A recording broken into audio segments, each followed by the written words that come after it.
Assalamualaikum warahmatullahi wabarakatuh. Perkenalkan saya Hasfika Safiela dengan NIM 1900951 dari Perpus Info 3B akan menjelaskan regulasi dalam mata kuliah aspek hukum dan kebijakan informasi. Pertama-tama saya akan menjelaskan terlebih dahulu identitas regulasinya. Yang pertama itu adalah nomor. Regulasi ini bernomor 28 tahun 2012 dengan judul Peraturan Pemerintah Republik Indonesia nomor 28 tahun 2012 tentang pelaksanaan Undang-Undang nomor 43 tahun 2009 tentang kearsipan. Regulasi ini ditetapkan dan diundangkan di Jakarta pada tanggal 27 Februari 2012 oleh Dr. Haji Susilo Bambang Yudhoyono yang pada saat itu masih menjabat sebagai Presiden Republik Indonesia dan Amir Syamsuddin sebagai Menteri Hukum dan Hak Asasi Manusia. Selain itu, regulasi ini juga ditempatkan di Lembaran Negara Republik Indonesia tahun 2012 nomor 53. Selanjutnya saya akan menjelaskan mengenai isi regulasinya. Bab 2 adalah tentang penetapan kebijakan penyelenggaraan kearsipan nasional. Dalam pasal 6, penetapan kebijakan penyelenggaraan kearsipan di tingkat nasional dilakukan melalui pembangunan SKN. SKN ini adalah Sistem Kearsipan Nasional, dan pasal-pasal selanjutnya adalah tentang pembangunan serta penetapan kebijakan yang dilaksanakan atau dilakukan oleh Kepala ANRI. ANRI adalah Arsip Nasional Republik Indonesia. Selanjutnya bab 3 mengenai pembinaan kearsipan. Dalam bab 3 ini mulai dari pasal 9,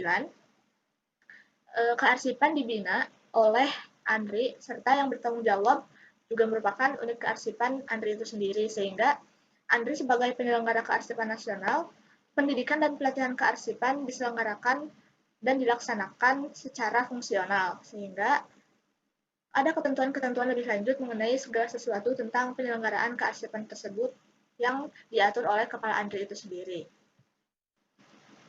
Selanjutnya adalah bab 4. Bab 4 ini berisi tentang kegiatan-kegiatan dalam pengelolaan kearsipan. Ada 4 bagian. Yang pertama itu ada di pasal 29 tentang pengelolaan arsip yang terdapat pada pasal 4 ayat 1 huruf C. Lalu yang bagian kedua tentang penciptaan arsip, penerimaan, pembuatan, kegiatan registrasi dan autentisitas, serta pemeliharaan, pemberkasan, penyimpanan arsip. Selain itu juga ada penyusutan arsip, serta ketentuan lanjut tata cara penetapan JRA atau jadwal retensi arsip. Selanjutnya, bab 5 yaitu tentang SIKN dan JIKN. Dari pasal 109 sampai 126 ini membahas tentang sistem informasi kearsipan nasional dan jaringan informasi kearsipan nasional. Di bab ini terdapat 2 bagian. Untuk bagian pertama yaitu segala sesuatu tentang pembangunan sistem informasi kearsipan nasional, dan untuk di bagian 2-nya tentang jaringan informasi kearsipan nasional. Lalu selanjutnya adalah bab 6. Bab 6 ini adalah tentang sumber daya kearsipan. Mulai dari pasal 126 sampai 162 terdapat 4 bagian. Yang bagian pertamanya itu membahas organisasi kearsipan, terdiri dari unit kearsipan dan lembaga kearsipan. Dan untuk bagian 2 adalah sumber daya manusia yang terdiri dari umum, kedudukan hukum dan kewenangan, kompetensi, serta pengangkatan dan pembinaan karir arsiparis. Dan untuk bagian ketiganya adalah sarana dan prasarana, serta bagian keempat tentang pendanaan untuk pengelolaan kearsipan.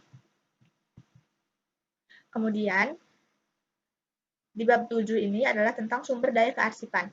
Menurut pasal 163, bagi pencipta arsip yang belum memiliki JRA sampai dengan peraturan pemerintah ini diundangkan, dalam melaksanakan pemusnahan arsip mengikuti prosedur pemusnahan arsip sebagaimana dimaksud dalam pasal 66 dan setelah mendapat persetujuan Kepala ANRI. Jadi, maksudnya adalah bagi para pencipta arsip yang belum memiliki jadwal retensi arsip, maka mereka wajib mengikuti prosedur yang telah disetujui oleh Kepala ANRI dan sesuai dengan pasal 66.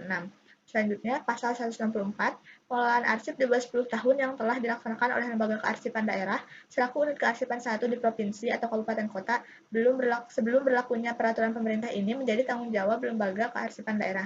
Jadi, untuk pengelola arsip di bawah 10 tahun, selain unit kearsipan provinsi atau kabupaten kota, semuanya ditangguhkan kepada lembaga kearsipan daerah sebagai penanggung jawab. Dan terakhir adalah urgensinya. Regulasi ini dibuat demi kepentingan NKRI sebagai bukti rekaman penyelenggaraan kehidupan bermasyarakat, berbangsa, dan bernegara di abad ke-21. Karena arsip merupakan bagian dari identitas bangsa, maka arsip berperan sebagai salah satu sarana penyelamat wilayah dan simpul pemersatu bangsa. Selain itu, regulasi ini juga dibuat untuk mewujudkan penyelenggaraan kearsipan nasional yang komprehensif dan terpadu sejalan dengan perkembangan abad 21 dan berfungsi untuk menjamin ketersediaan arsip yang utuh, autentik, dan akuntabel. Sehingga kita dapat menggunakan arsip ini sebagai acuan ilmu pengetahuan baik di masa sekarang maupun di masa yang akan datang. Tentunya sesuai dengan peraturan perundang-undangan yang berlaku.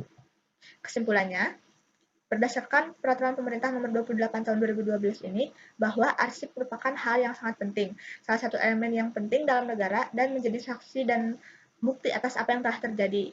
Selain itu, peraturan pemerintah ini juga dibuat agar kearsipan dapat terlaksana dengan sesungguhnya, yang tentunya dibagi-bagi menjadi ke dalam sesuatu yang lebih rinci dan disesuaikan dengan perkembangan abad ke-21.